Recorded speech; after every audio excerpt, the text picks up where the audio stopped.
let's start because we have a rather full agenda, and people will join once they are released from the other duties that they have. I can see Stanley Plotkin there, webinar where we look into the power and limitations of the immune bridging studies, and we use the example of COVID vaccines.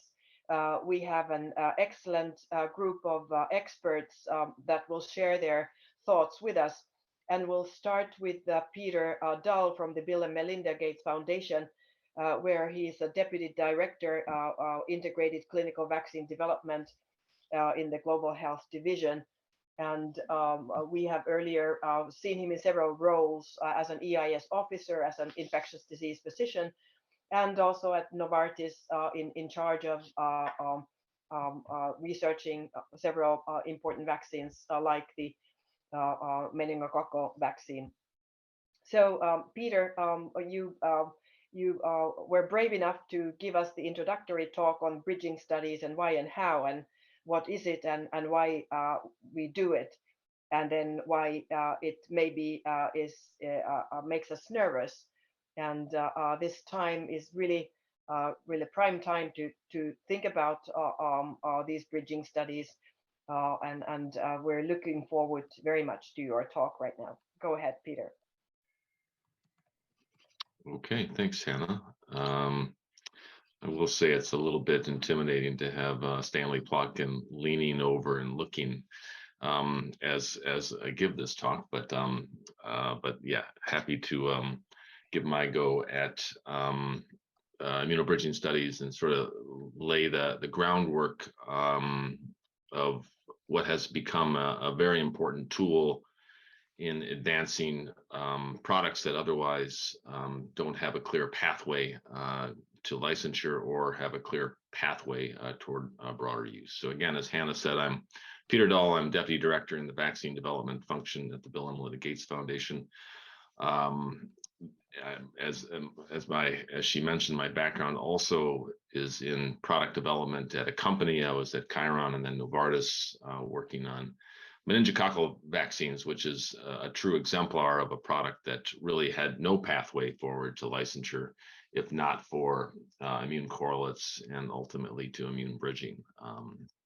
So what I wanted to start with is just sort of the standard definitions, and here on the screen you can see the two sort of broad categories. First, the broader one of biomarkers, and on the right you can see the formal NIH FDA definition of a biomarker. This is the broadest definition. It's a measured indicator of normal biologic processes, pathogenic processes, or responses to exposure or an intervention, including therapeutic interventions. For vaccines more specifically, what we use biomarkers for is a substitute for an outcome that may be of most importance, an upstream indicator, which may be eventually to prevent disease or to prevent death. The most important biomarker, there are biomarkers for safety, there are biomarkers for other aspects of the measurement of an intervention, but the one we talk about most is correlates of protection, and these are biomarkers that are essential to understand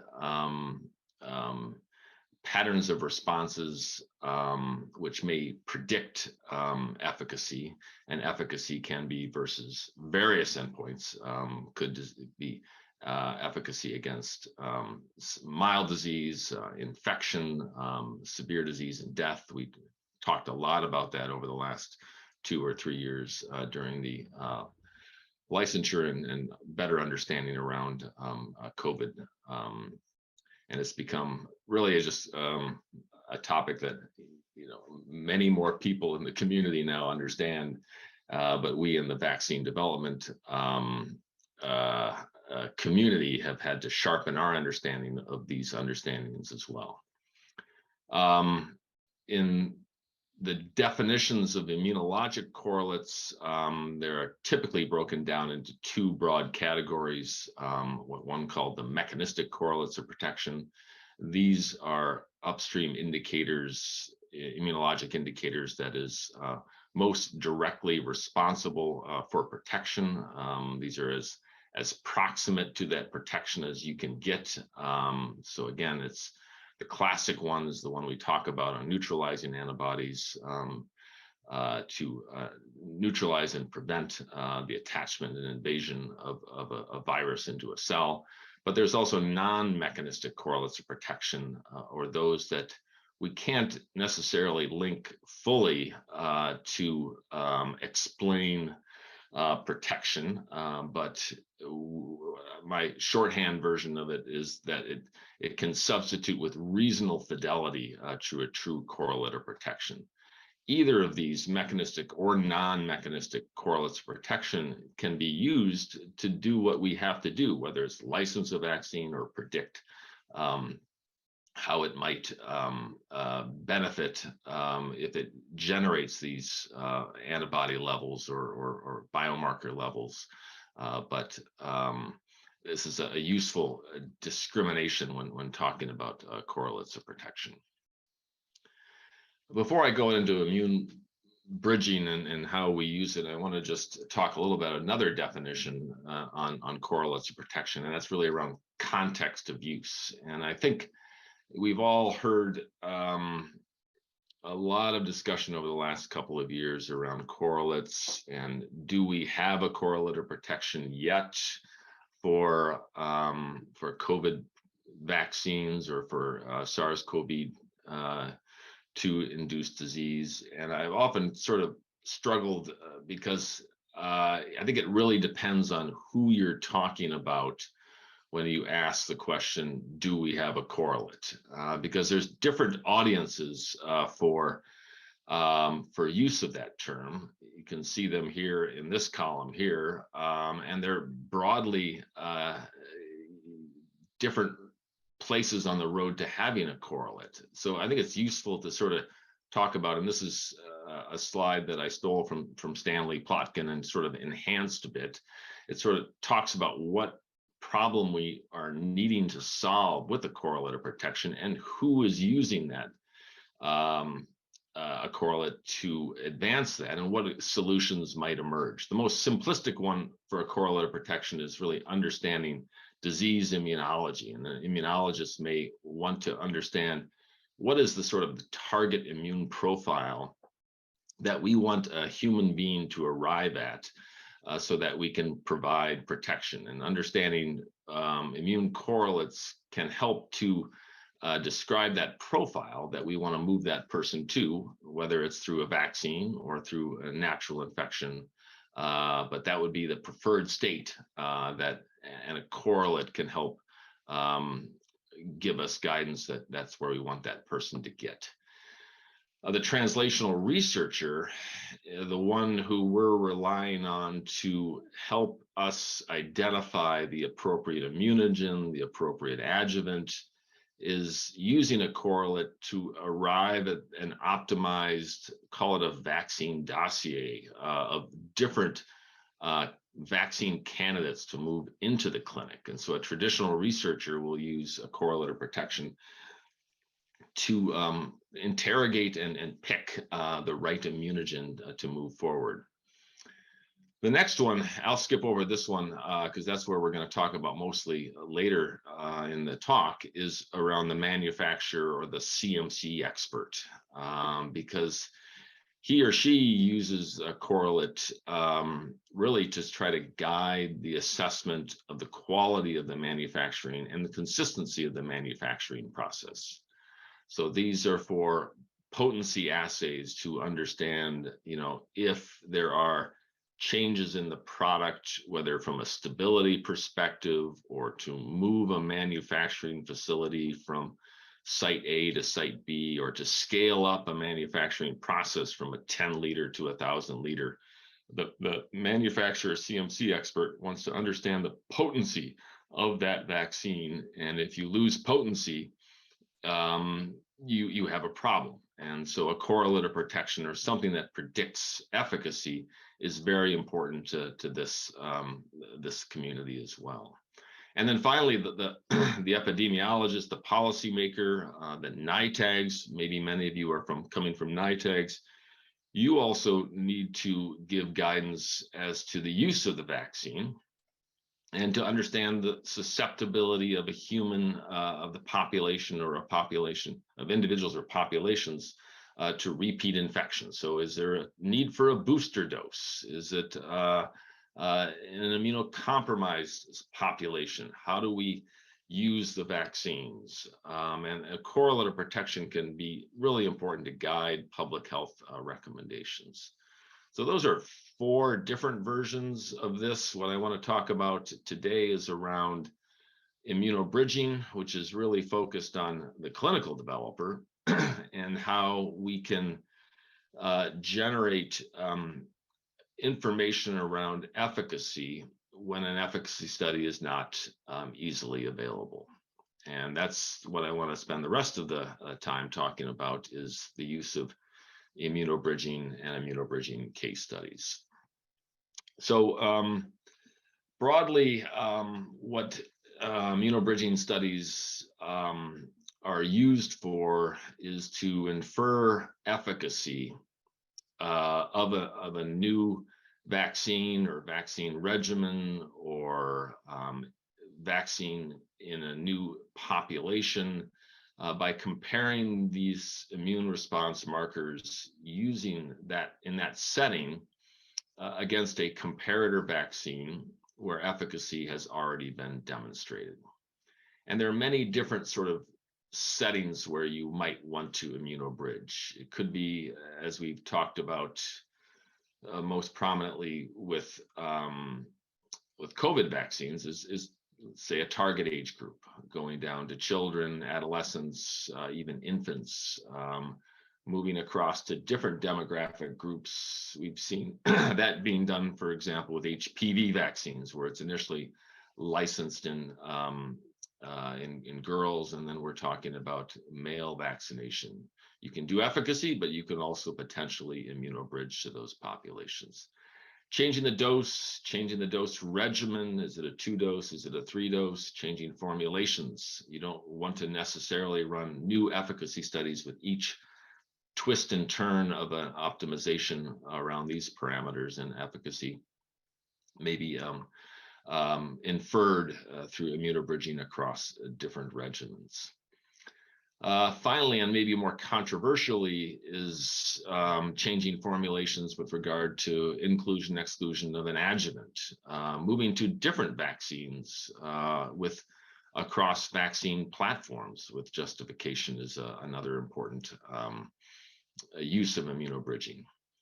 And fundamental to any of these changes, and what I say we kind of makes us nervous, is when you move to these different populations, when you move to these different dose regimens, when you move to including or excluding an adjuvant, you need to have some understanding that the disease pathogenesis, the mechanism of protections, are sufficiently similar across these different settings, such that an immunobridge, you're not losing the truth, I guess, as you use a biomarker to predict similar efficacy. So this is why we get a little anxious when we talk about bridging in these different settings. Next thing to talk about with immunobridging use cases is the immune marker that we use, and also the success criteria that are traditionally applied when one is running an immunobridging studies. First and foremost, the method you use to read out needs to be something that is both sensitive and specific, with an assay that is ideally validated. What we used to talk about with meninge is that the target relevant virulence factor is preserved, so an immune response shouldn't be something that's not on the causal pathway to causing disease. It really needs to be targeted For example, like the capsule of Haemophilus influenza. You want the antibodies to be targeted against something that matters for the bug to cause its mischief in its various ways. So typically targeting a virulence factor is what we talk about when we talk about that important aspect. Many of the immune markers that we use are sort of on the road to higher confidence around their correlation to protection. And many of them have arrived at the end of that road, I would say, and we have a high confidence in their ability to predict protection. And in those settings, when regulators are asking for comparisons, we often are able to use a simple seroresponse comparison. So simply knowing that a percentage of individuals achieved a hepatitis B ELISA level above 10 milli-international units per ml is sufficient. Tetanus toxoid, toxin neutralization of 0.1. JE, the PRNT of antibody levels of 1 to 10. Each of these are good examples where we have high confidence, where the marker is robust, scientifically established to provide protection. And when we are licensing or bridging new products for hepatitis B, tetanus, JE, a simple seroresponse endpoint may be sufficient. Where we get a little more nervous is for other endpoints where the scientific consensus is not clear, but evidence is strong. We start to backstop a simple seroresponse comparison with a more complete description of the immune response using more than one endpoint of the same immune marker. So we may need GMT or GMC ratios in addition to seroresponse. Oftentimes we'll augment those descriptions with RCDFs or RCDC curves to really understand the full breadth of the response that a human has against these additional markers. So these may be markers, and we'll get to an example. For example, for human papillomavirus, where we don't really have a threshold protection, we're looking at GMT ratios, we're describing the RCDFs. We sort of backstop and try to build confidence when we don't have a strong correlate, let's say, to do immunobridging. And then how do we actually measure, and how do we, what kind of success criteria do we use to claim success? Well, that's typically based on these comparative either margins of GMT ratios, and we usually typically use either 1.5 or a twofold margin is sufficiently robust to declare success. And then for differences in seroresponse rates, typically we use 10%, but sometimes as low as 5% difference between two groups, depending upon the clinical setting in which we're evaluating those. And so those are the typical success criteria, 1.5 and 10% respectively for ratios, and seroresponse rates are most typical. So I just want to do a couple of quick historical examples of how we've used immunobridging and what they got us to advance or get us vaccines we wouldn't have otherwise gotten, or perhaps get us vaccines many years sooner than we would have gotten, or for the right populations. An HPV vaccine is one where I think is a clear example where we've been able to use immunobridging to get a vaccine licensed in a target population, which is most relevant. This is an old slide from 2006 from the FDA presentation at BERPAC of the primary licensure for HPV vaccines. It was initially licensed in an efficacy study in women 16 to 20 years of age. It was a global study, included subjects in North and South America, Europe, parts of Asia. The per protocol population included those who received all doses, no prior infection. And here you can see in the Gardasil arm, similar data were generated with Cervarix, but this is a Gardasil slide. Among the 5,000 in the per protocol population, no cases of SIN 2 or 3 or worse. And among the placebo group, 21 cases with an efficacy of 100%, lower limit of 75%. So this is great, but again, this is in 16 to 26 years of age. Really who we want to be vaccinating with HPV is 9 to 14-year-old girls. How can we demonstrate efficacy in that population who are not exposed to or acquiring HPV infection in large numbers until many years later? And we'd like to vaccinate these. We'd like to target them. Can we use immunobridging?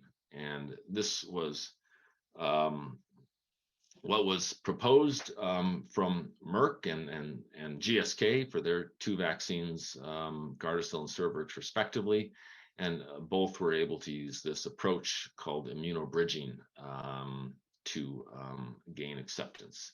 Here are the immune responses among the efficacy population, 16 to 23 ages, you can see the titers are around 2,500, 3,000 in this CLIA, which is a competitive Luminex immunoassay, sort of a pseudo neutralization assay in some ways.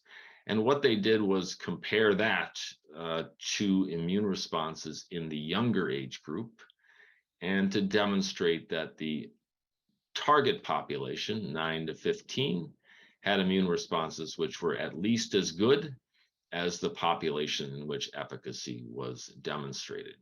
And you can see it clearly met the non-inferiority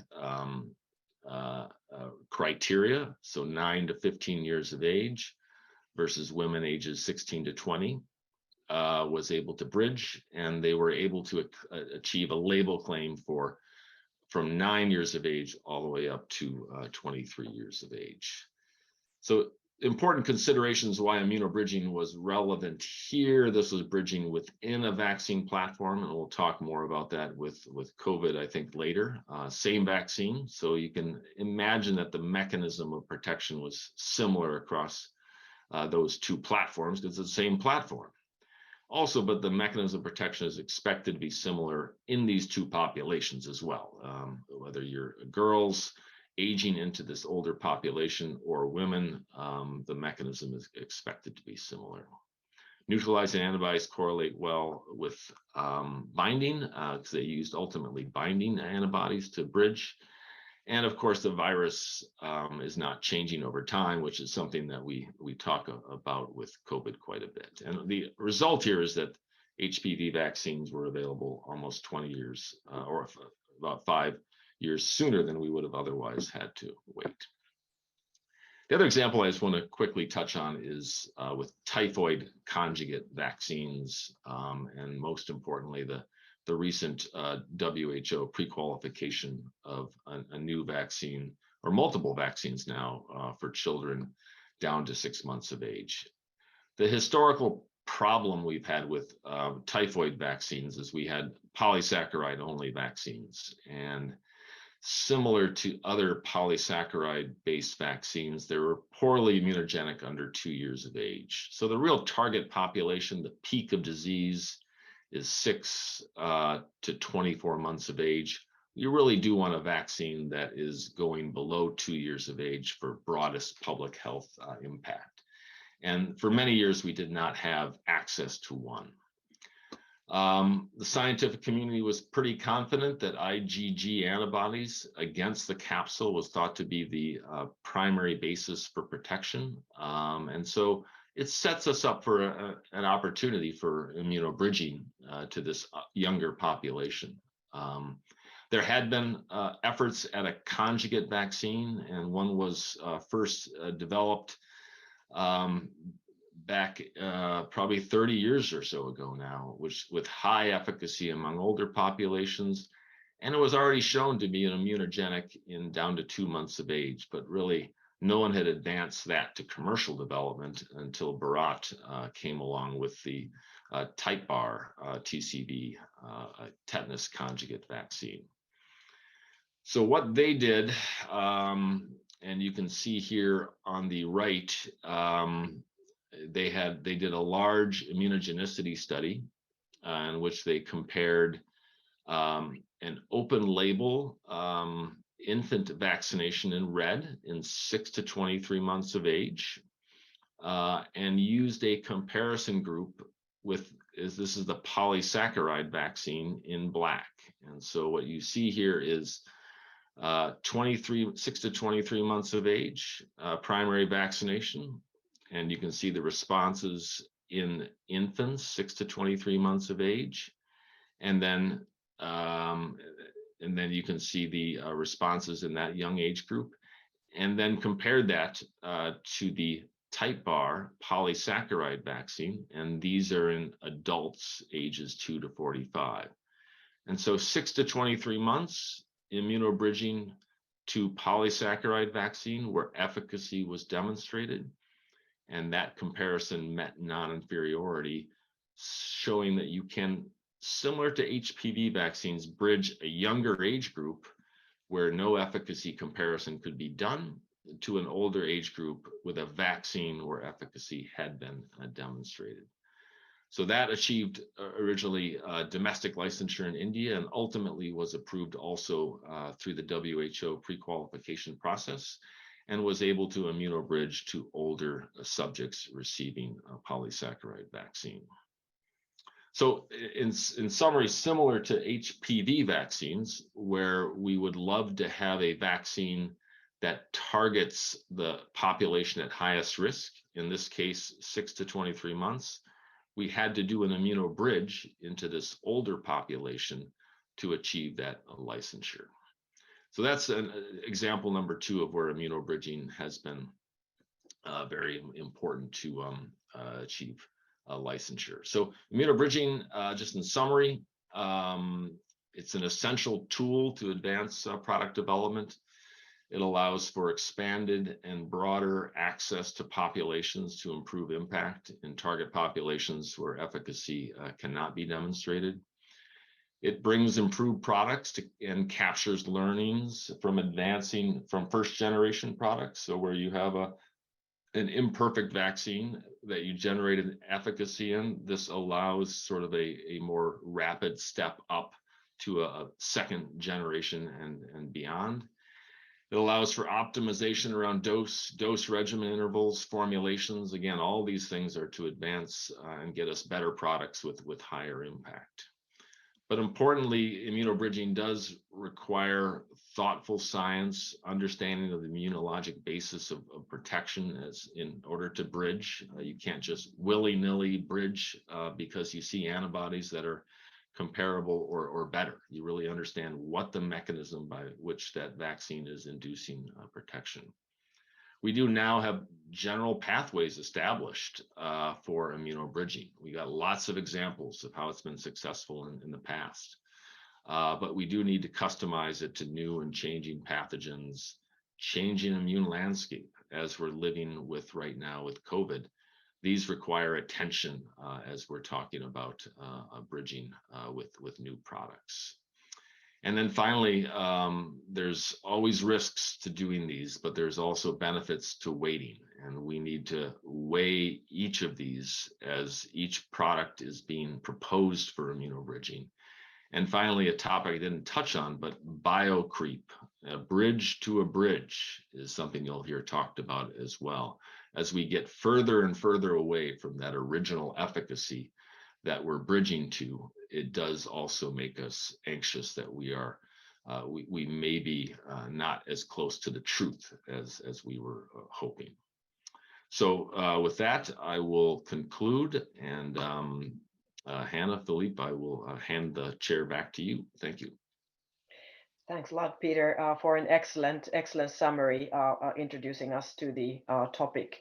And I wonder if there are any burning questions that the audience, the ADVAC family might have, or if not questions, then comments, Stanley, particularly as a father of these immune bridging work. Well, I'm a proud. Do you hear me? Yes, very well. Go ahead, Well, Stanley. I'm a proud father because I think Peter has done an excellent job of presenting the subject, and I don't think I want to say more except that the the subject of correlates is now really fundamental. I mean, it's been obvious in the case of COVID vaccines, but it's now true for many other vaccines where one has difficulty in doing classical studies of large phase 3 studies, etc. So this is a field that can only grow and in importance. And I'll just stop there. Peter, do you want to comment to the comment? Yeah, no, I think Stanley's right. I mean, there are maybe some comments in the chat we can also pick up on. I mean, yeah. I think it's true that there are not correlates of protection that are locked in and confident for many of the pathogens we work on, but I think there's sort of this, when we are finally there to have a true correlate, can we do immunobridging with proper guardrails around it, with post-licensure effectiveness study? I think we're getting to a point, I mean, this is something we talk about at the foundation quite a bit, where there are many pathogens out there where efficacy studies are either not feasible or just going to be so expensive that we cannot drag product developers into this space, that we have to show them a path that could be immunobridging with subsequent confirmatory effectiveness studies, or we're never going to have those vaccines. And that's sort of the conversation that I think we need to start to evolve to, and just lean on the learnings we've had from all the correlates and the immunobridging success stories, and they've mostly all been success stories, and reap the benefits of that. So that's sort of a discussion I think we should talk more about. There's risk for all of us in doing that, but the upsides are important, having vaccines that otherwise we would not have. Well, Pedro Garbes is saying in the chat that unfortunately the majority of marketed vaccines do not have a correlate protection, but those that have it, then what can you share with us on mathematical modeling and predicting correlates of protection? Has that been used, and if yes, how successful has that been? I'm not exactly sure what in mathematical modeling to, I don't know, can he come off of mute and maybe ask the question and elaborate a bit further? Be glad to, Pedro. Yeah. This is Pedro. So yeah, so the point is that we've been trying to predict the future in for several ages, and we have been pretty, I would say, done a terrible job on that. So. And when we were talking about correlates of protection, most of the times we think of a single correlate. But I like to think that there is much more than that when you're talking about some complex diseases, such as COVID-19. So in that sense, I wonder whether, evaluating the correlates of protection that we have so far for several diseases, and you mentioned several of them, anthrax, pertussis, Hep B. So can we find, any mathematical modeling that can evaluate the different branches of immunity in order to set up, different weights that we should consider in new vaccine candidates, and therefore, give us some guidance on what we're going to do with new vaccine candidates. I'm not sure if I made myself clear.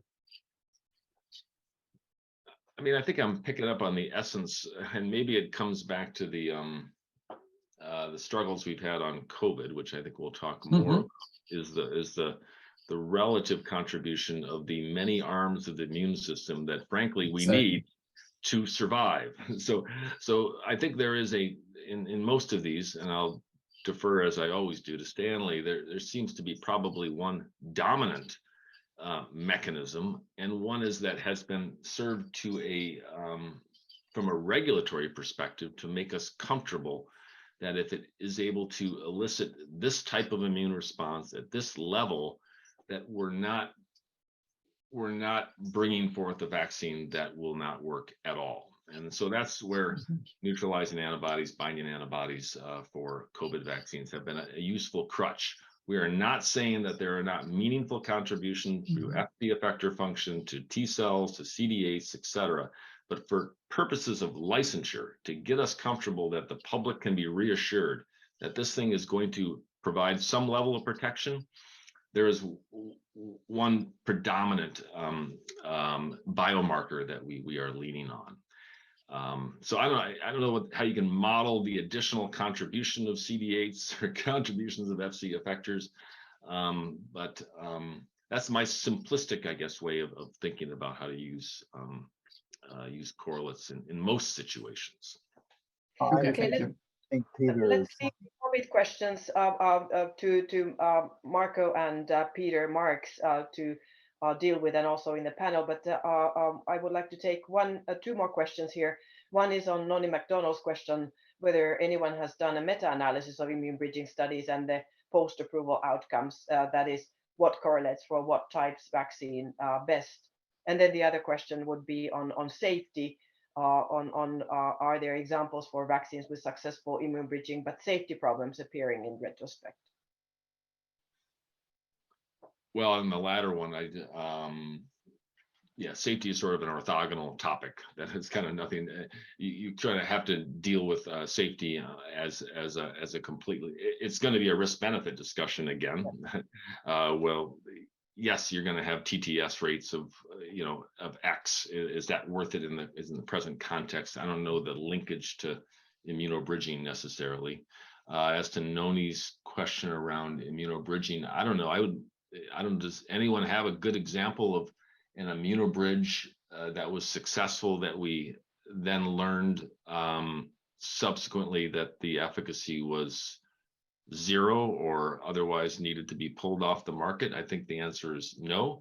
I think with any of these, it's really to get it into the market, and then we better define sort of what the true effectiveness of the vaccine is. We know it's here. It could be higher, but it's not zero. And that's what immunobridging gets you. Yes. Yeah. Okay. Well, thanks, Peter, and thanks, everybody. And Gerardo, let's take your question once we come to the actual COVID part. And now I would like to invite Marco Cavaleri, who is the head of the Office of Biological Health and Threats and Vaccine Strategy for the European Medical Agency. And you have very recently come up with the licensure for the COVID BA.4/5 of BioNTech Pfizer, and certainly you've toyed around with the immunological correlate. So Marco, please share your thoughts. Should I share my screen then? Hello, everybody. Please do. Yeah.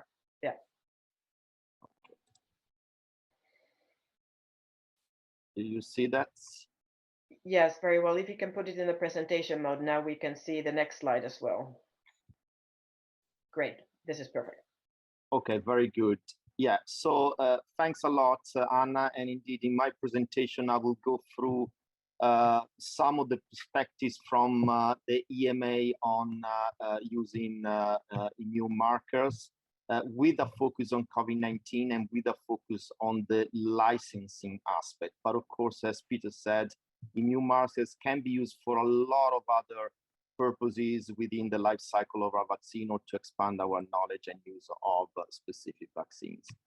I will start by what is our definition of immune correlates of protection, which is included in our guidelines on clinical evaluation of vaccines, which is very simple and I think, goes straight to the point, which is an immune parameter that has been demonstrated to correlate with protection at defined values. So very important to consider the aspect of having defined values.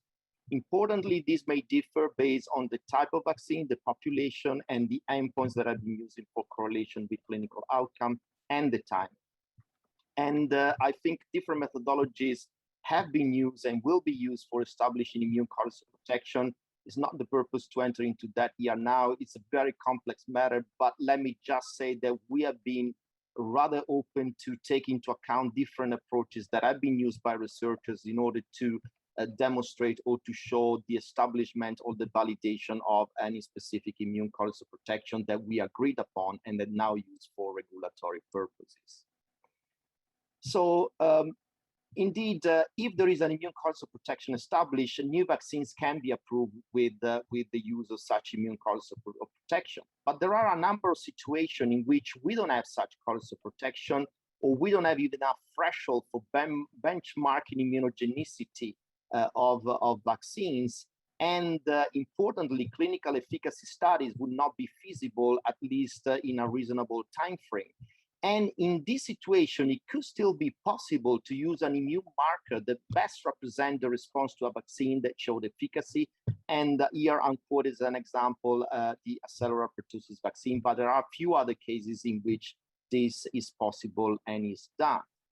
So in such circumstances, it can be that we agree with developers on a pathway for clinical development that would entail running clinical studies that would compare the investigational vaccine with a licensed one for which efficacy and or effectiveness has been shown in the past.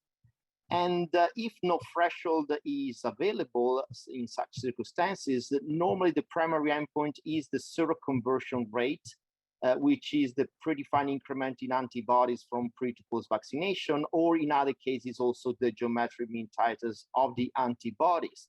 And of course here I will not enter into the details, but as Peter showed, essentially these are comparative studies that look into non-inferiority in the immune response, as looking at seroresponse or geometric mean titers or geometric mean titer ratios between the candidate vaccine and the already approved one.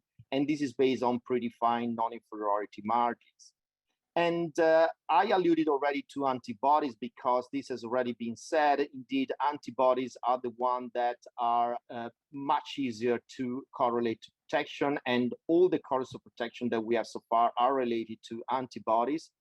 Generally, functional antibodies are preferred by regulators to binding antibodies, even if in many cases we have been using also binding antibodies for this type of immunobridging exercise. And of course, for me, it's important to stress that all these assays for measuring these functional antibodies or binding antibodies will have to be fully validated, because it will be important that the data coming from these pivotal clinical studies will be robust and trustworthy in terms of drawing conclusion on the benefits of the vaccines. T-cell responses are important, no doubt about that, and they do contribute to different extents depending on the type of pathogen. Sometimes really they are extremely important, sometimes maybe a bit less, but the bottom line is that are quite difficult to measure, and therefore are very difficult, and so far we have never been able to use them as part of really key inferential analysis for demonstrating the level of immune response of a vaccine that could be approved. And so in most of the cases, these are based on exploratory analysis in order to get a good understanding of the type of immune response that the candidate vaccine can exert compared to the ones that are already approved, but not really for inferential testing. And now let's move rapidly into COVID-19 vaccines. What do we know about COVID-19 vaccine? Well, here I'm quoting one of probably the best studies that have been conducted on top of a placebo-controlled randomized clinical trial. This is the messenger RNA vaccine from Moderna. And you know that this vaccine showed really high efficacy in terms of protection from symptomatic COVID-19. And on top of, with the data from these studies, actually, they did some important analysis to look into finding what could be a correlate to protection. And what you see here on the left is that indeed the level of neutralizing antibodies, they do correlate with protection. This is increasing as the neutralizing antibodies increase. And what you can say here is that if your neutralizing antibodies are above, let's say, 400 unit based on the assay use and the use of international standards, then you have a protection that is above 90%. But what you see here on the right is that in actual fact, when you compare the level of neutralizing antibodies in those that had breakthrough COVID-19 and those that didn't, you see that it's impossible really to define a clear-cut threshold that would differentiate those that are protective from those that are not protective. So in other words, it's impossible at this stage and based on the evidence that we have now to really establish a threshold that could be used as an immune correlate to protection in the scenario that I was mentioning to you at the beginning. And other groups look at this from different angles. So looking at the population level into the amount of neutralizing antibodies elicited by different type of vaccine with different platform technologies. And then they correlate it with the level of efficacy shown in randomized clinical trials. And also you see here clearly that there is a correlation between the amount of neutralizing antibodies at the population level and the level of protection that you can achieve, which clearly indicates that neutralizing antibodies do correlate with protection, but again, it's not possible to define a clear-cut threshold separating the protective from the unprotected. Of course, it's important to look into T-cell responses also in the context of this new coronavirus. And here I'm quoting a very interesting paper that look into the value of memory T-cells in terms of the breadth of protection and the fact that T-cell epitopes are conserved across different variants of concern with this virus, and therefore would provide quite conserved protection against new variants of concern emerging, but also this is prolonged over time. So these memory T cells are present also after several months from vaccination. And indeed, you know, it's pretty clear that T cell responses do contribute to protection and are really relevant in the long term. But of course, the problem is that these T cell responses are very difficult to measure and to reliably correlate with protection. Different assays are used and all their difficulties in terms of having good standardization, validation of the assay sometimes is problematic. And it's very difficult at the end of the day to disentangle what is the contribution to protection from these T cell responses from humoral responses. And therefore, so far has been really impossible to factor in these T cell responses into any evaluation of immune markers that could be used in order to infer protection of new vaccines for COVID-19. Now, last year, in June last year, as you hear, a workshop was organized by the ICMRA. For those of you that are not familiar with this acronym, this is the International Coalition of Medicine Regulatory Authorities, which brings in regulators from all over the world. All the continents are represented here. And we had really a discussion based on the status of things at that point in time, and recognizing the difficulty of conducting additional clinical studies looking at clinical efficacy as endpoint. It was considered and agreed by all these participating regulatory bodies that it was possible to move into immunobridging studies. So in other words, to use neutralizing antibodies as an immune marker to infer the level of protection that could be elicited by a new vaccine in comparison with the vaccines that already demonstrated efficacy in randomized clinical trials and were already approved.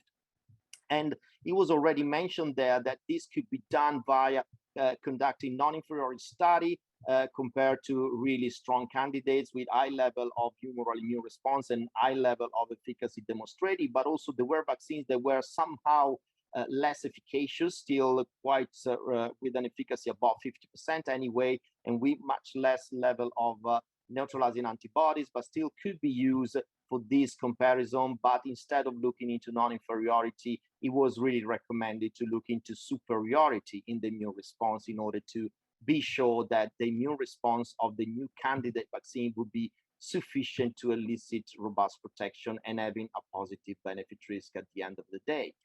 So after that meeting, we came up with our view on how to approach immunobridging study as a potential pathway for licensing new COVID-19 vaccine.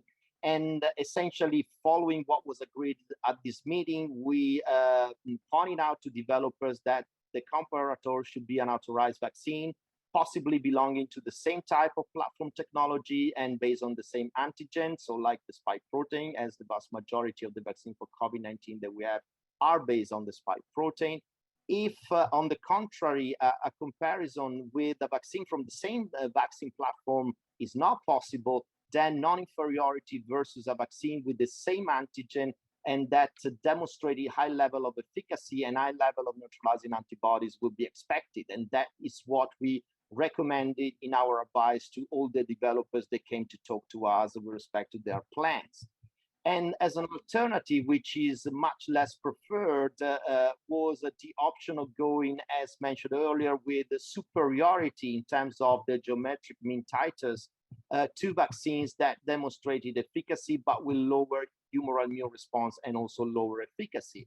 And this is unfortunately was a situation that we were confronted with because of the fact that developers could not have access to other vaccines and only few vaccines authorized were available for conducting such clinical research. Now things are getting much better and we are very glad to see that. But a while ago, this was very problematic. Aside from testing non-inferiority with respect to the geometric mean titers ratio, also important to look into seroresponse and to look into non-inferiority for seroresponse, which should be formally tested in the clinical trials.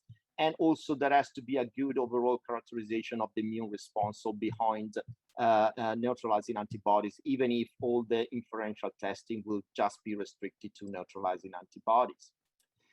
Also importantly, testing neutralizing antibodies against which strain. This, I can tell you, has been sometimes quite a difficult discussion. At the beginning, it was fairly easy as all candidates were based on the original strain, so the one strain, and the comparison therefore were rather streamlined towards testing against that strain. But there has been situation in which we are seeing different type of constructs with the changes introduced in other strains than the original one. And in those cases, we will be open to talk about using as strain for the neutralization for the primary analysis, also other strains for which the vaccine, the comparator vaccine anyway has shown clinical efficacy or vaccine effectiveness. For example, for the messenger RNA vaccine, we had quite robust data showing good effectiveness against the Delta strains, and therefore that could also be an option for the immunobridging exercise in terms of primary strain for the neutralization. Of course, in terms of secondary analysis or exploratory analysis, it is very important to look also other variants of concern to really understand, aside from the strain tested in the primary analysis, what is the breadth of neutralization that can be achieved after vaccination with this new vaccine. And again, all the assays have to be fully validated, at least for the primary analysis, but also it's important to consider a validation also for some of the key testing for some variants of concerns, particularly if the developers and the manufacturers is willing to introduce some of these results into the product information. Otherwise, it will be very problematic for us to include those data into the summary of product characteristics. And maybe just to say that since we have been discussing with a number of developers really focusing on the use of their vaccine as boosters only, which is well understood at this point of the pandemic. And in that case, we do recommend that the clinical trials are conducting after priming with a single selected type of vaccine, because it will make the data more homogeneous and easier to interpret. At the same time, I have to say that now, considering the vast amount of vaccine that have been in use also for primary series, we are going to be much more flexible in terms of the approval, and considering that while booster studies may be focused on a single type of priming, then the authorization could be expanded also to other type of priming if we can be convinced that that is possible. I illustrate a situation in which immunobridging would be feasible and what would be the prerequisite for this to happen. But we have also to acknowledge that in the context of new vaccine for this virus and maybe for coronaviruses more in general, there might be difficulties in going through this immunobridging versus approved vaccine for SARS-CoV-2.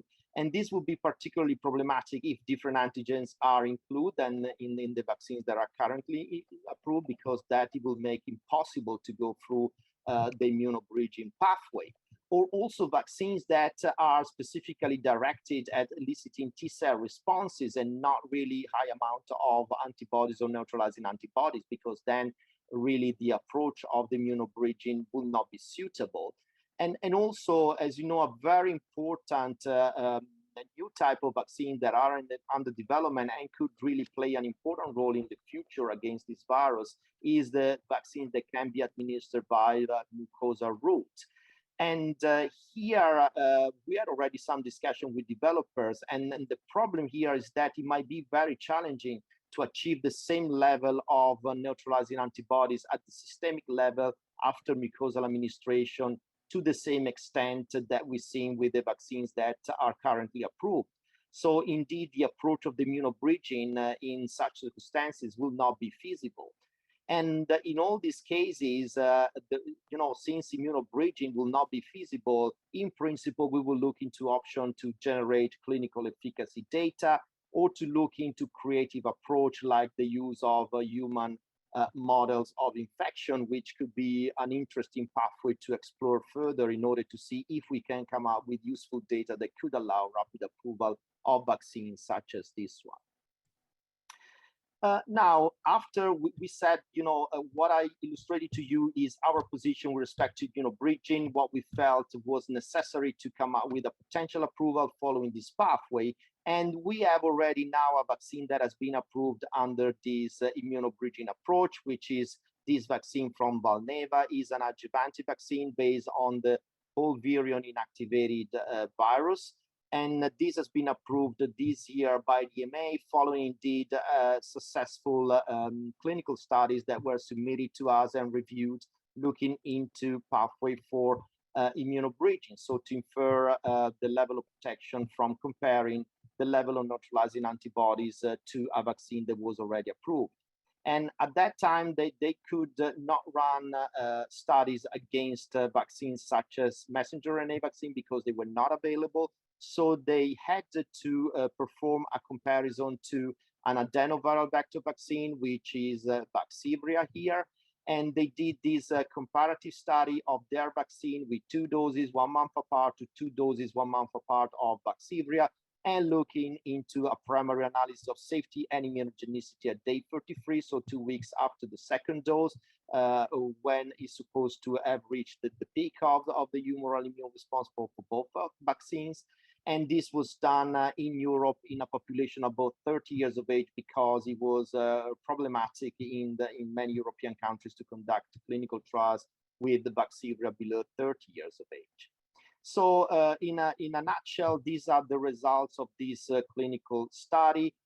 Indeed, you see here on the left the comparison of the geometric titers and the geometric mean titers of neutralizing antibodies and the ratios, which really indicated that the vaccine was able to elicit higher level of neutralizing antibodies, which was statistically significant. So meeting the criterion of superiority on the GMR, but also you see here on the right also meeting the requirement for non-inferiority for seroresponse, which indeed was pretty much similar than for the comparator vaccine. And based on this data, plus of course the safety data that were required, it was possible to approve this vaccine as a primary series up to the age of 55, because the study went up to that age, and we don't know yet what is the performance in the elderly. I think Peter mentioned a little bit the fact that indeed immunobridging can be used not only for approving new vaccines, but also for expanding the authorization of vaccine to other populations or age group. And I'm giving you here the example again from this time from Comirnaty, so the other messenger RNA vaccine that is currently approved. And this study was conducted in adolescents 12 to 15 years of age, in which they compare the geometric mean neutralization titers achieved in this population to young adults and adolescents from 16 years of age, as the authorization was at the beginning from 16 years of age. And you can clearly see here that indeed it was even superior, the amount of neutralizing antibodies in this population. So it was fairly easy then to infer that the level of protection would be at least the same as what's seen in young adults, and therefore it could be approved also in this pediatric population. And this approach is the one used throughout all the different ages in the pediatric groups, and it will be used systematically and consistently all for the other vaccine that will be coming in the future. And maybe the last point that I want to mention here is that in many cases, this comparison and this inference of efficacy done by immunobridging is robust, and we are pretty much convinced about the outcomes of this review. But nevertheless, it's always important to look into vaccine effectiveness study in the post-approval phase in order to really understand what was the level of protection that was elicited. Because of course, with immunobridging, you can infer the protection will be sufficiently high to reach a positive benefit risk, but you cannot really say exactly what is going to be. So it's very important that these studies are conducted in the post-approval phase, and this is already mentioned also in our guidances document. But moreover, now there is a new mandate for the EMA to work together with the European CDC across the European Union to establish a vaccine monitoring platform that would enable us to work with public health authorities across Europe and academic centers as well, to build an infrastructure that could run rapidly studies to look into the effectiveness of the vaccines that are approved in the European Union, and also to look into specific safety aspects. But this is going to be a really important endeavor to provide rapidly more robust evidence with respect to what is the actual effectiveness of all these vaccines. So this is my conclusive slide. So if an immune course of protection is available, clinical immunogenicity data will be sufficient for approval. In case no immune course of protection is available and field efficacy trials are not feasible, but an immune marker will be applicable based on our knowledge on the immunology of the vaccine and emerging data, a comparison of the immune response to a vaccine that showed efficacy or effectiveness can be done. And this is what we have been doing for COVID vaccine and will be doing for any other vaccines that will come for approval in Europe. In case no course of protection or is not possible to bridge immune responses, then we are open to discuss what could be the alternative options, and we may have to resort to creative ones, but we need to find a way of advancing this vaccine because they could be very important. So we need to put really efforts in finding options that could derive sufficient evidence on the level of protection. And as just said, the importance of these post-approval studies that should be continued and actually strengthened in the future so that we have better tools really to measure the effectiveness of all these vaccines that might be approved based on immune markers. Thank you very much. Thanks a lot, Marco. Very, very important points that you raised, and there were already lots of comments in the chat, and maybe Vikram Paradkar can share his thoughts on the durability and persistence of vaccine effectiveness. Yeah, so thanks a lot for presentation. I think you also walked us through the Valneva example. All the efficacy studies were done during the very height of pandemic, where the case control rate was so high that we achieved the endpoint within, say, 1 month after the. But that efficacy, which was established in the first 1 month, was significantly reduced due to waning of immune response or maybe some other reasons. And most of the other vaccines which have been approved through efficacy trials, the efficacy data was generated over a much longer period after vaccination, like pneumococcal vaccine or even the the HPV vaccine, which was data is given. So how do you consider that when you try to do the immunobridging? Because the durability of immune response cannot be looked at a very short period of time.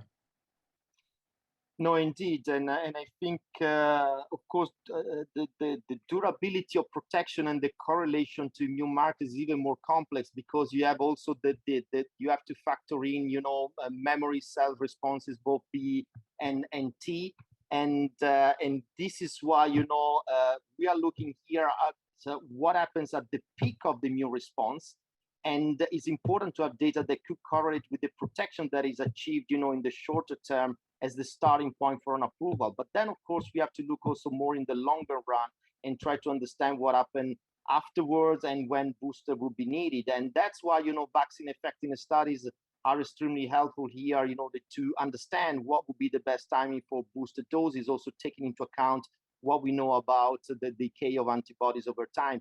But as said, because of the recall response after a certain period of time from immunization, it gets even more complicated really to come up with a clear-cut picture around the level of, let's say, of circulating antibodies that you may need, and would differ from pathogens to pathogens. So we have to be extremely careful not to draw conclusion rapidly on that, but definitely something that we look into that as well. And again, it's more about the use of booster and how to handle the vaccines in the longer term. There is a question from Martin Gaudinsky, who's curious about the fourfold increase, saying that if there is no sufficient immune threshold for the ultimate geometric mean titers achieved as an absolute number per your discussion on the Gilbert paper, why is it valuable to learn that baseline GMTs is increased fourfold? Yeah, because the GMTs is an average, so you may have really good high responders with very high level of titers, and maybe you have a really tiny amount of your participants, let's say 5 or 10%, that might not be responding at all. And we want to look at that as well, because we want to have a vaccine in which we can have a good immune response across the entirety of the population. So that's why it's important to look into seroresponse as well. Okay. And Gerdard Falkenhorst is asking, once there are several licensed vaccines which induce different levels of antibodies, is it good enough for a new vaccine candidates to demonstrate non-inferior immune response compared to the weakest licensed vaccine? Yeah, and I think that's why, as I also said in my presentation, we are really pushing developers, if they want to go with immunobridging, to go either with a vaccine of the same type, of the same platform technology, because of course the immune response in its entirety, so including not only neutralizing antibodies, but also the other domains, will be similar. But in case they cannot do that, then our preference is to go really for the vaccine that demonstrated really high level of neutralizing antibodies and high efficacy. So in principle, messenger RNAs or some subunit vaccine would be preferred. Right. And then also Daniel Lottas is concerned that the immune bridging from the AstraZeneca vaccine with the spike antigen alone to a whole virus inactivated is quite problematic, isn't it? Well, unfortunately, we could not resort to anything different in terms of the comparator. And I think, if there are other aspects of the immunity coming from other proteins, including in the inactivated virus, of course, this will be penalizing the company. So if they can achieve superior level of neutralizing antibodies and superior level of antibodies against spike, we can be sure that anything else will be in addition. So we will be reassured, at least from a regulatory perspective, about making a decision there. Mm-hmm. And then Gerardo Gillen, maybe you can speak your question. Sure. Thank you. So in the case of Cuban vaccine Abdala, that is LBD vaccine.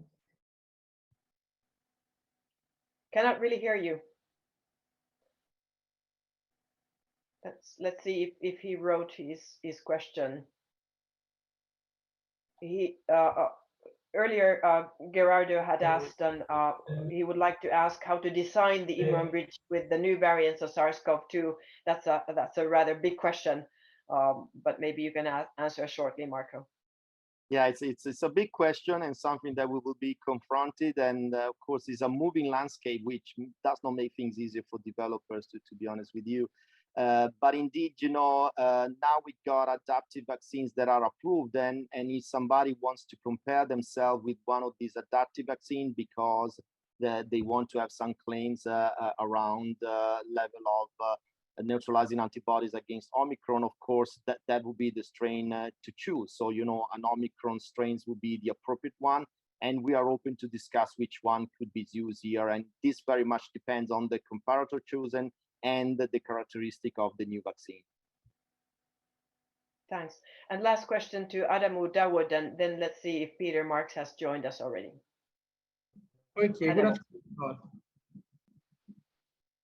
My concern is actually the way vaccines for COVID-19 are still being trying to come up. We are bombarding a lot into the populations. I hope we'll not come up with what is happening in polio virus, the circulating dry polio virus that is actually becoming a problem now. And in COVID-19, when that happens, it means we will not be able to control the virus and there will be more infection episodes. So I hope this is actually going to be of great concern than bringing vaccines with requests for boosters, and so on. Thank you. That is my concern. I don't know if you have some response to that. Thank you. Yeah, no, I don't know exactly if it was a question or a statement, but what I can say here, and that here we are talking about course of protection against different endpoints. And of course, all the data that we have are really linking the level of the immune response, particularly the neutralizing antibodies, to protection from symptomatic COVID. But it would be equally important really to understand also course of protection in terms of protection from infection and from severe disease, because of course here other type of immune markers might be extremely important, and like mucosal antibodies for the protection from infection and the contribution of T-cell responses in terms of protection from severe disease. So there is more work to be done in that regard, and really to understand what could be a vaccine that could be highly efficacious, not only in protecting from disease, but also from infection, because as you all know, the vaccines that we had do confer some protection from infection, but this is rather short-lived and very vulnerable with respect to new variants, particularly the Omicron subvariants that have a very short incubation period, and they replicate really only in the upper respiratory tract. So I don't know if this addressed somehow your point, or is you were thinking of something different. All right, thank you very much. We'll see how it will unroll as we keep moving. Yeah, I think we are all confronted by lots of unknowns. So let's move on. Thank you again, Marco, and please stay with us if you can. And let's move on with the panel discussion. Unfortunately, Peter Marks from FDA has not been able to join us yet. We hope that he will be able to. But let's open the panel discussion on the strategy behind the variant adapted or variant containing COVID-19 vaccine development. And we have Godwin Enwere from the WHO pre-qualification unit. We have Vikram Paradkar, whom you already met, who is an executive vice president from Production Biological E, and he represents the developing country vaccine manufacturers network.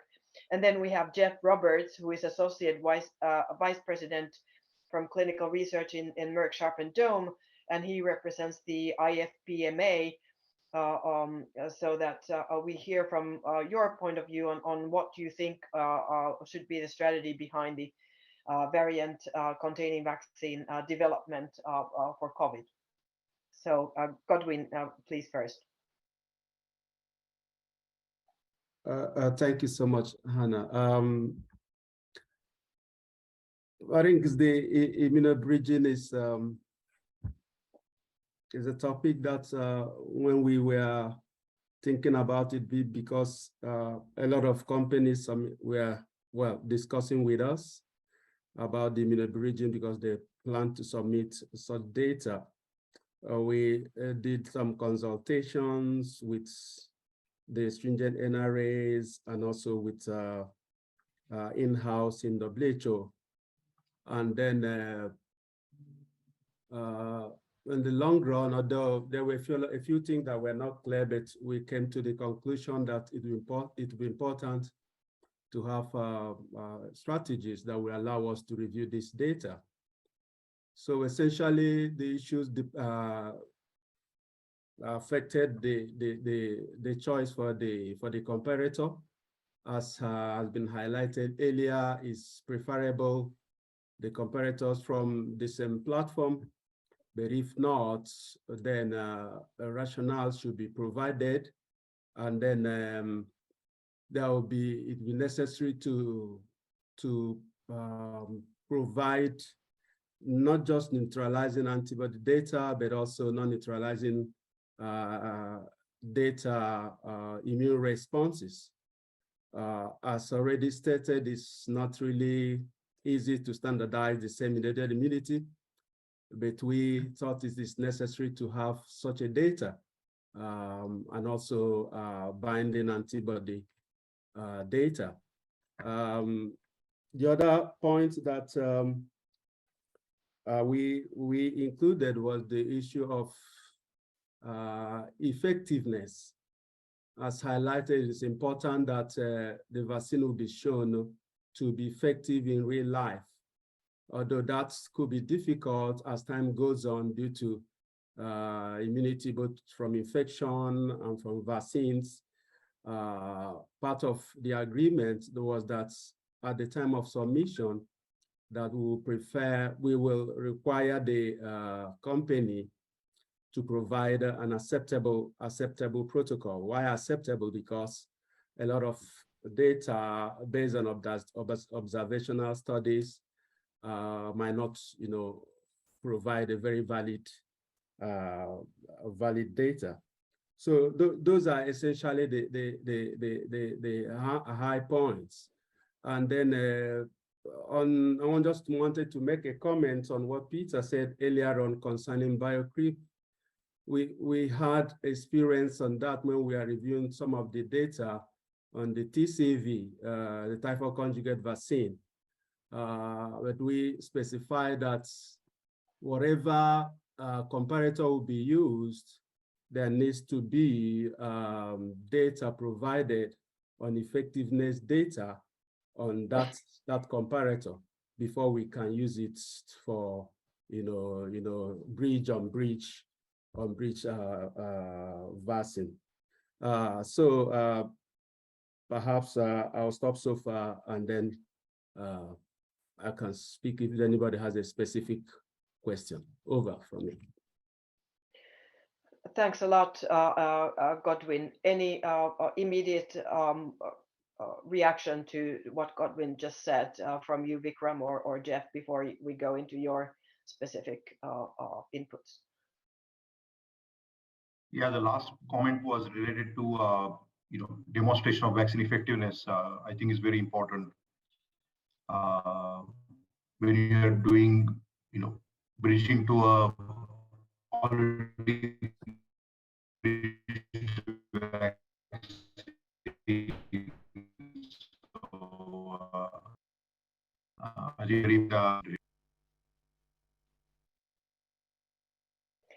Vikram, it's really difficult to hear you. Maybe you can close your video if that is causing the problem. Yeah, what I was saying was I think the last comment related to demonstrating immunobridging with a vaccine with effectiveness demonstrated is also very important once we move away from the original vaccines. Yeah, certainly. How about you, Jeff? So yeah, I think As a former regulator, I'm now with industry, but spent the last 14 years of my life in the Office of Vaccines at the FDA. So, I want to first congratulate Marco on, putting together a really nice presentation to lay this out, and more largely, kind of riding this bucking bronco that has been this pandemic. I think it's been a fantastic job on both sides of the pond and across all the NRAs, really. So I sort of wear two hats in these types of discussions, and I think that the first thing that I want to inject into the conversation is I frequently hear, whether or not there is a correlate of protection as being really a binary thing. There is a correlate or there's not. And I think that just misses so much nuance. I think the better way to frame this and to think about it is something that we, as a former regulator, was putting forward, and I think that the regulators still are, and it's still the way I think about it, which is that the master variable here is context of use. What do you hope to accomplish by virtue of using an immune correlate, and in what context? And so, I think that it really does need to start with that.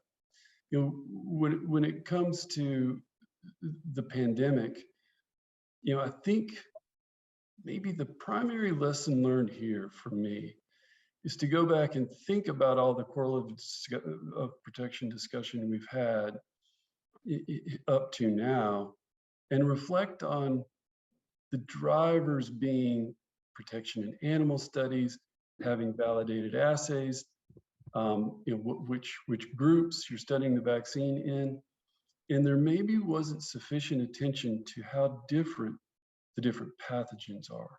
So really focusing back in on the behavior of the pathogen itself, which is an interrelationship with vaccination. I would just ask us to hearken back to the beginning of the vaccination campaign, when we had these data in hand that look so good and that we've all been looking back to derive correlates from, and how a prominent part of the conversation at the time was, when will we reach herd immunity through vaccination? We don't talk about that anymore, but in retrospect, that was an enormous just swing and a miss from a scientific perspective. There was never going to be herd immunity because of the behavior of this virus. It mutates, it can remain fit while mutating to escape immunity, unlike other viruses that we vaccinate against. So these interrelationships, I think, should be a more prominent part of the conversation. I think the other thing that Peter raised in the context of our discussion together here today is the HPV vaccines, and it provides just such a nice contrast with respect to the viruses, the pathogens themselves. HPV is a DNA tumor virus that has been stable for millennia. It has exquisite serotype-specific protection that if you generate adequate antibodies against won't wane over time.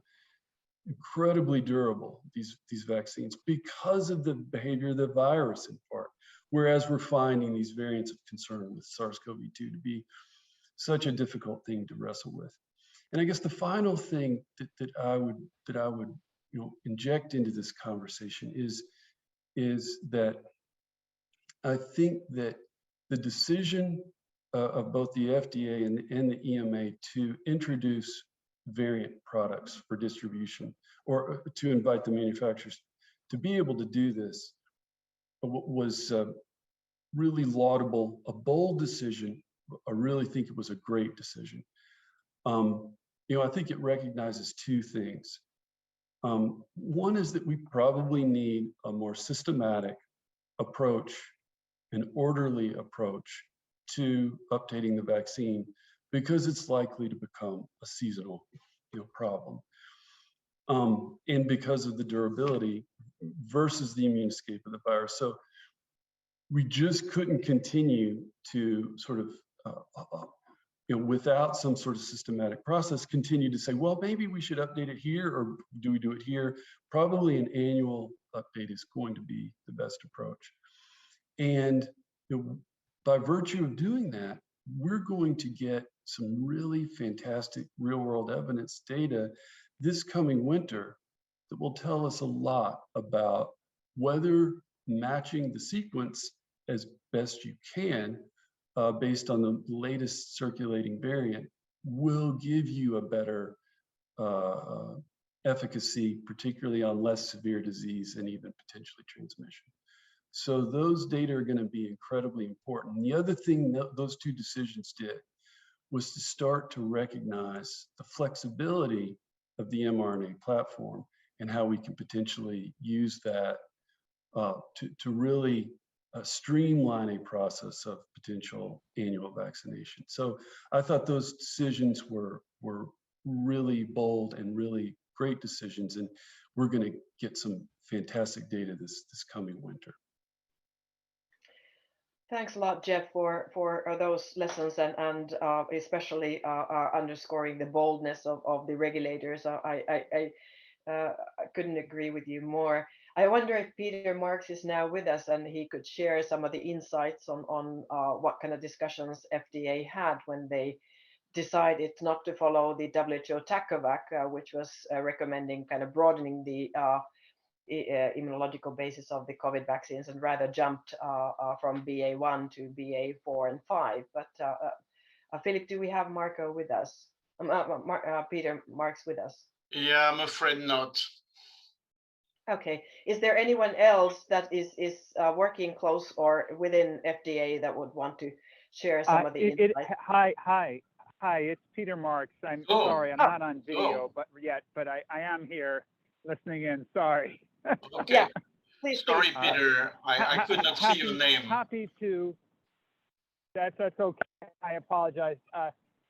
So what I would say is thank you for that those very kind comments about being bold.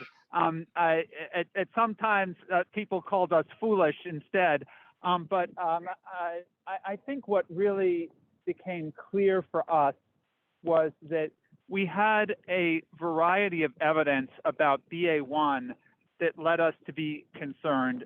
Now, first of all, that BA1 was dwindling very rapidly, and it did not look like it would be around in the fall. Second of all, it was that given the emergence of further variants, the idea here, and we'll see whether we're correct or not in this, the idea is that given the emergence of variants, was it better to be closer to something that emerges in the future? In other words, we're pretty sure that BA5 won't be with us. We don't know for sure. Probably should be careful about this, but BA5 will probably go away and we'll have something else. And we felt that what would come after would probably be closer to BA5 than BA1 was. And then there were additional pieces of evidence that, granted, were soft, but included the fact that there was some data from physical chemical studies that said that the BA1 vaccine was not as stable a protein as, for instance, BA4 or 5. And that seemed to potentially be borne out by some of Penny Moore's field studies in South Africa, which seemed to show that BA4/5 was a better pan-immunogen, much the same way as beta appears to be. So I think that combination of a totality of evidence led us to the BA4/5. And I will say that, I would like to agree completely with the statement that the next several months should bring us some really great data that will help us understand maybe we were right, maybe we were wrong. But I think it will be great to see those data over.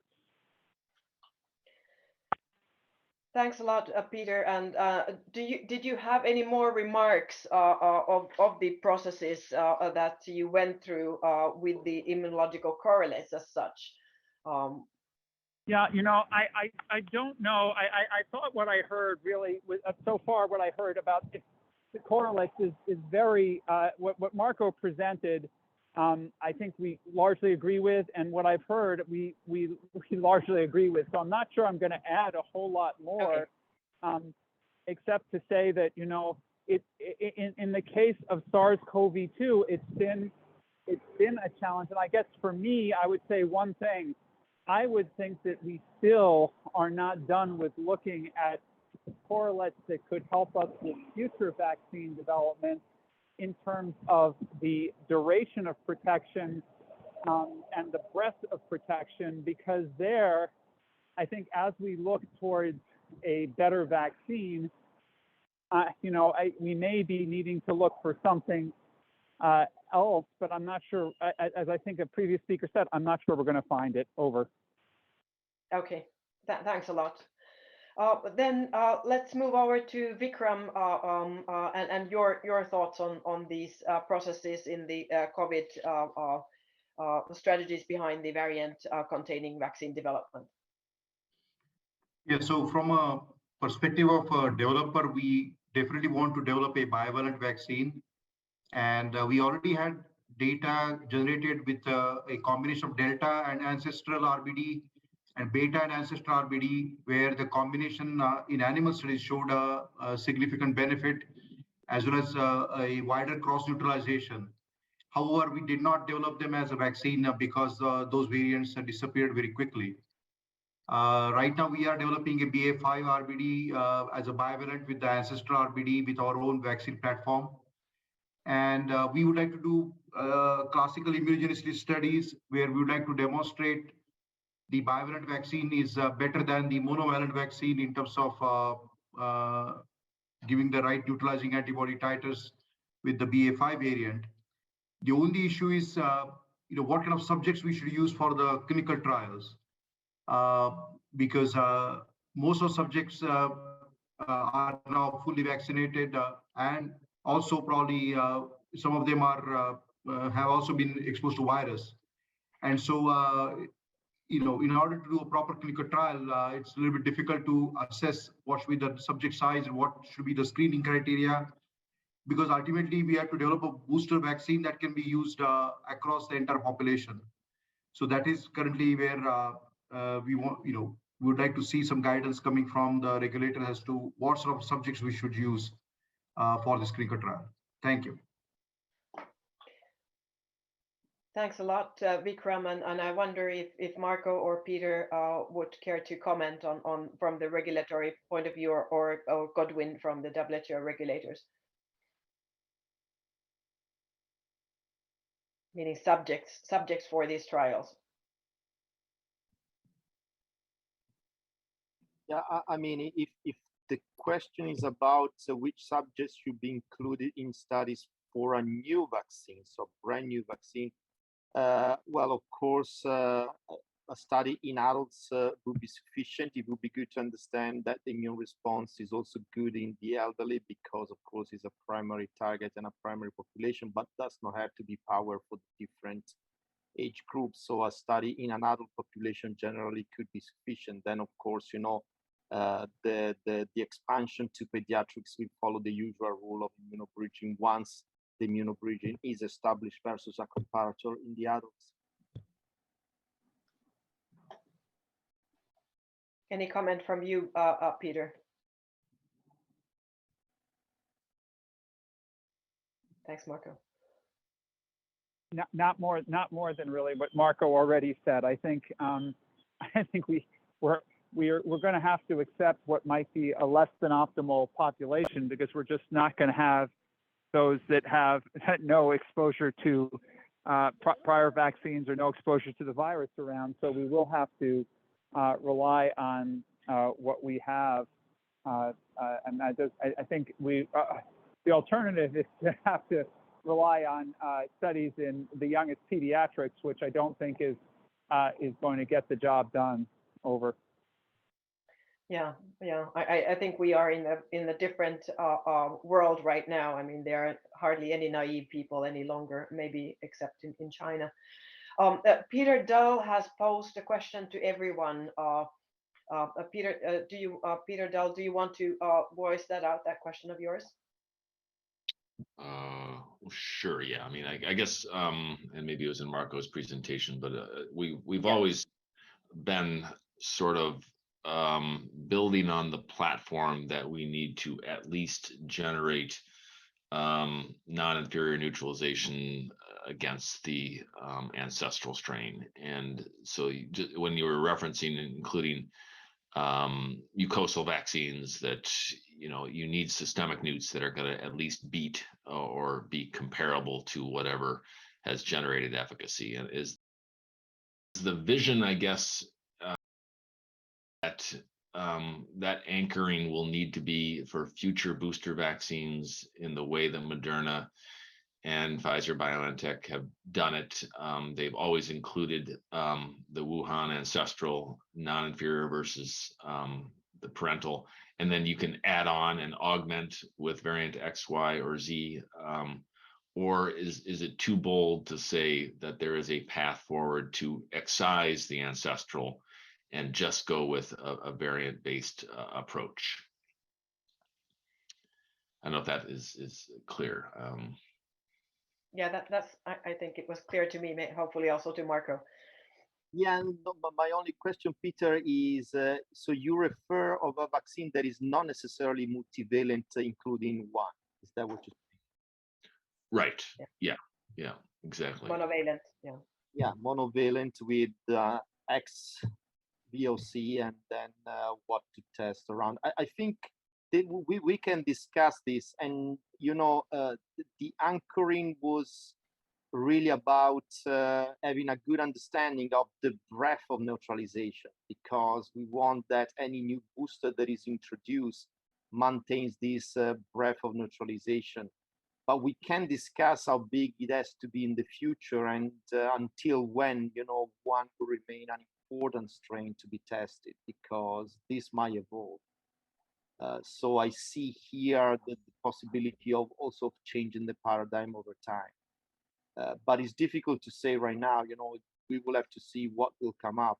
What I can tell you is that we are open for monovalent booster with another VOC, and we may approve one in the coming months, or even two. Of course, our starting point is that they should demonstrate an added neutralization against Omicron subvariants, one or many. That's, of course, it's always very difficult to say which one we should be targeting on, but maybe at this point, BA.5 seems to be still a good one, but it can be also another Omicron. And then to demonstrate that you got a bit of breadth, that you cover maybe Delta, or that, also with the original strain could be also an option to show that not all of a sudden your neutralization against the original strain will be much less than what you achieve with the current vaccines. But again, I don't think, I think we are flexible here to discuss what could be the options. At least that's what I can say, because indeed at a certain point in time, the more the virus is moving away from the original one composition, maybe less significant is to try to chase back what is happening against that variant. So it's more the concept of demonstrating a breadth of neutralization that matters. Thanks, Marco. Peter, Marks, do you have? No, thank you. Marco summarized it really, really well. I think we could imagine moving at some point over and to a monovalent non-Wuhan original strain, and then bootstrapping from there. Again, ensuring breadth of protection. I think I would stay tuned, because I suspect sometime later this fall, we'll bring this question to our advisory committee, because I think that if we're going to get things, again, we're talking about getting things on a more regular and deliberate schedule globally, it would be easier if we were dealing with, if we can get to a monovalent and can get to a strain selection type model. It might be good to get there. So I think we'd be talking about this because it's relevant not just for the booster, but also then ultimately for what we suggest for the primary series moving forward. Thanks, Peter. Yeah, and I can see Jeff has got a comment, please, Jeff. Yeah, no, I just think this is a great case in point to think about correlates more broadly, because in each specific field, they only go so far. They only can do so much. And in many ways, clinical endpoint data will trump correlates of protection because we remain to some degree unsure. And I think that feeds back into the previous discussion we had about the subjects for the clinical trials going forward. And I want to introduce an idea and sort of pressure test it in this group. In the influenza vaccine field, the paradigm has been that amongst healthy adults, typically 18 to 49-year-olds, we can countenance a placebo-controlled trial to get clinical endpoint data to license new influenza vaccine products. And the idea here is that by the time you're that age, you almost certainly have been exposed to all the viruses. And so you can get this one booster dose and compare that against placebo in this population. That seems like potentially a fruitful path forward to continue to try to accrue good clinical endpoint data in the context of placebo-controlled trials.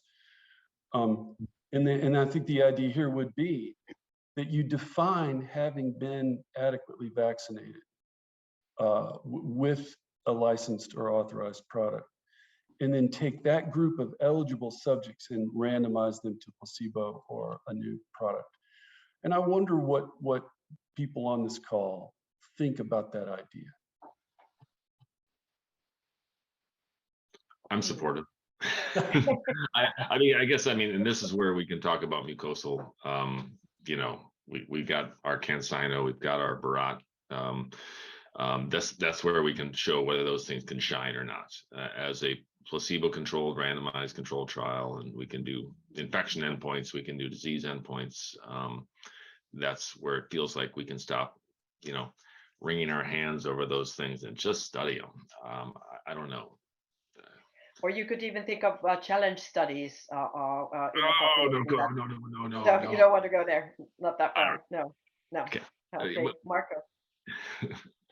Oh yeah, I agree, particularly in those circumstances in which you cannot use immunobridging, because again, immunobridging, we will test it and we will see how much it's working. We will have vaccine effectiveness data. So if that works, will be the pathway for vaccine that use the same antigen, systemic vaccine, maybe with the technologies that we already know.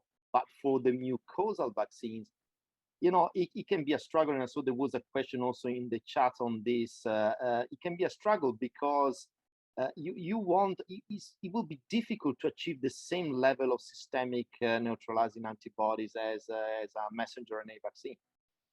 It will be problematic. And so if you don't get there, for us, it would be a problem to go down the path of the immunobridging. So you would have to demonstrate some clinical efficacy.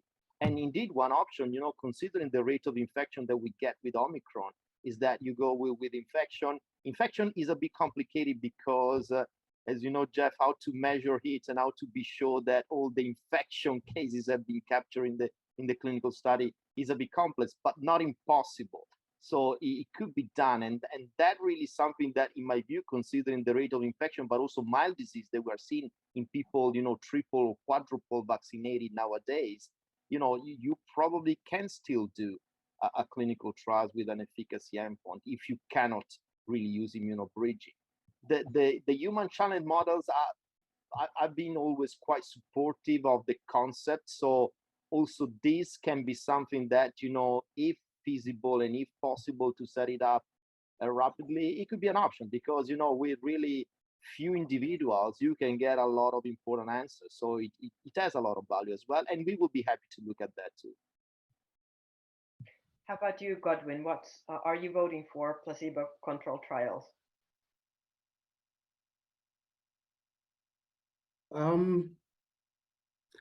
Yes, if we can find the subjects to do that. I think the problem is that would be problematic to get that. So although I have a different concern not with placebo control, but in communication aspect of immunobridging in our social media world. So, go on. Okay. Well, Peter Marks, now we finally see you. Welcome. So would you go for placebo-controlled trials in FDA, or would that pose a problem to you? I think at this point, the problem is, you know, I think it all depends on what we were looking at. I think it would all depend on the exact circumstance. I'm finding it a little hard to, you know, to figure out the setting that might work for, but there probably are some settings with certain novel vaccines that you could think about whether that could work as an add-on to existing immunity. I'm just trying to think about things. So I think I wouldn't want to use a comment that I've heard a fair amount in the past from a colleague of mine. I'd like to leave everything on the table. Okay, fair enough. How about you, Vikram, and the Developing Country Manufacturers Network? Yeah, so for us, I think whenever we are trying to develop a vaccine, we would like to understand the potential use of the vaccine, and it's very difficult to get an idea about you know, where it will get actually used. And so while we are developing it, you know, we can achieve some attributes that are desirable in terms of broad range of protection and so on. But you know, if for example, you know, we don't know where it will get deployed or you know, under what setting, it's very difficult to develop those. So we'd like to get some idea of, you know, especially from DC women perspective. The other one, as I mentioned on the regulatory pathways, it's very difficult to conduct clinical studies with control subjects because of the patient having a very different type of groups of people vaccinated with different vaccines, and then after that subsequent exposure or no exposure, and so that confounds sometimes the data that we get from them. And you know, if we get because all the vaccines will be not given as a 2-dose regimen, but always as a booster dose regimen. And so we'd like to also hear more from regulators about that aspect.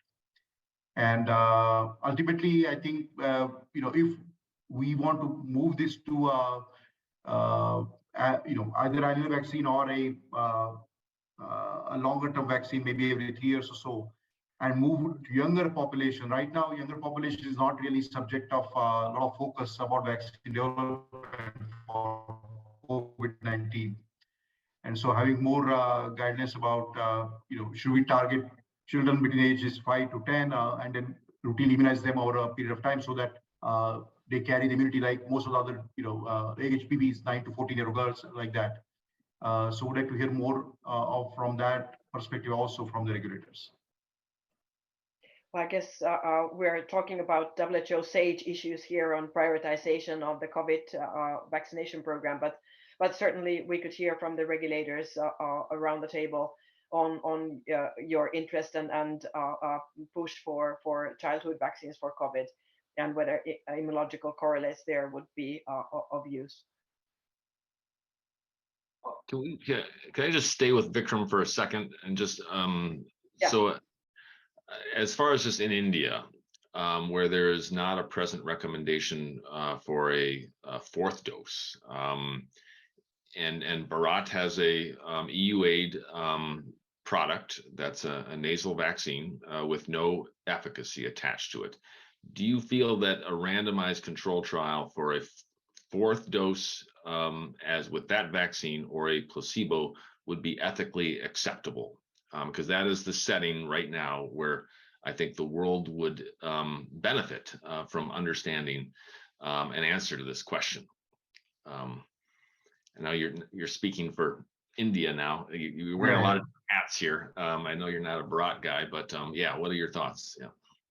Yeah, so actually when we also were discussing with regulators, they also felt a placebo-controlled trial would be very, very difficult to do now. For 2 reasons. One is when vaccines are available and they are very safe and efficacious, Why would you deny to a large number of people those vaccines? That's one thing. Fourth dose. The fourth Yeah, dose. fourth dose is a different thing. Currently, India is struggling with giving the third dose to large population. So I think because of that, I don't think there was that much appetite for a trial that you just mentioned. However, for a novel vaccine with a very different mode of immunization and immune response, I think I would have liked to see that type of a trial because of the novelty of the vaccine. It'd be an important gift to the world if that study could be run, because we're all anxious to understand the answer. Yeah, but Bharat has done effectiveness studies in the past, so I presumably they probably are gearing up to do an effectiveness study after launch, because they did a very good study with their typhoid conjugate vaccine effectiveness study after they launched it. So I assume they probably are thinking about their nasal vaccine also. We, for example, we will be collaborating with the WHO Solidarity team to do a very large deployment vaccine effectiveness study with between 1 to 2 million subjects. They're finalizing the country right now, and we'll be participants in that by supplying the vaccine to them. So we look forward to that participation as well. Good. We're looking forward to that data to arrive once the study is done. There's a last question that I want to throw in. We still have 7 more minutes, but thinking of the immunological correlate for protection or bridging studies, and if a developer thinks of the conserved antigens, what is the route of procedures then if we want to target the conserved antigens? What role do the correlates of protection here play? Yeah, I think this is one of those complicated areas where indeed we need to understand, what kind of antigens we are talking about, because, are they from the spike proteins or from something else, or a mixture of spike and other proteins. And of course, the more we deviate from the current vaccines that have been approved and demonstrated efficacy, the more difficult it's going to use immunobridging. And that's something that unfortunately is like that, and not just showing some kind of immunogenicity data across different antigens or neutralization could be sufficient. So we really need to think here indeed what kind of studies could provide additional evidence, and maybe the case that we were talking about before, the placebo-controlled efficacy study for infection or mild disease or chimps could be the only option. But the area that I'm particularly worried about are vaccines that are expressly targeting T-cell epitopes, which indeed could be important in terms of long-term protection and protection from severe disease. But that is even more problematic because they might not have a clear impact on infection or mild disease. So the option of this placebo-controlled trial maybe is not working, and chimps as well. So what are we going to do in those cases? That is where really I don't have an answer, and I really don't know what we can do for this type of vaccines. Acknowledging that still, this type of additions or T cells epitopes could have value and could confer some, broader protection, particularly in the face of new variants or even other type of coronaviruses. What's your answer, Peter Marks? Yeah, really interesting. I again agree with Marco that I think the further away you get from these vaccines, it's going to become more and more difficult. And I guess I'm going to tie this back to a prior question. This might be a place where it might have to be a large trial, but you might have to do a placebo-controlled randomized trial to show what additional benefit you bring with this vaccine on top of whatever base immunity you have. It's not ideal, but it may be what would have to happen here if you get far enough away from the base vaccines. The other thing I always worry about when we start to have to incorporate other areas that are in common that are being more in common on the virus is that, you know, with influenza vaccines, universal influenza vaccines, sometimes when you start to find things that you have more in common, you can also get to off-target effects. So again, this is an area where I get a little nervous about the safety, and I suspect we need careful trials the further and further, and that they'd have to be more and more careful the further and further we deviate from the current vaccines. Over. Yes, any further thoughts among the other panelists? I would just say, Hanna, just add to what Marco was talking about with the T-cell products. That is still a mystery, and I've certainly have experienced this frustration with trying to validate those types of assays as for use as correlates. But I think that there may be something really, there's tantalizing data in the elderly, where basically most of your T-cell compartment is devoted to CMV by the time you reach some certain age. To look at the canary in the coal mine of losing efficacy against severe disease.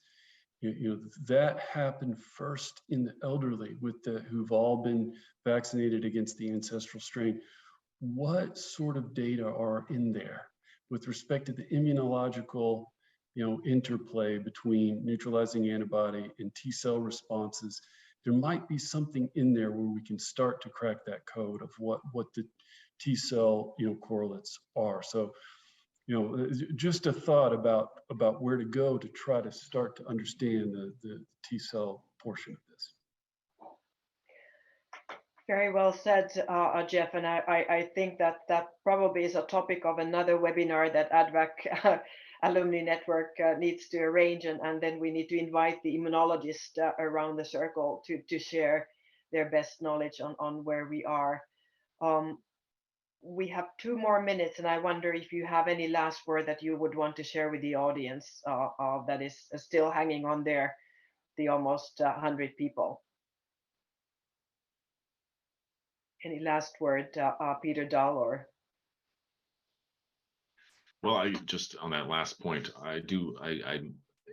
we do have a distribution of T-cell,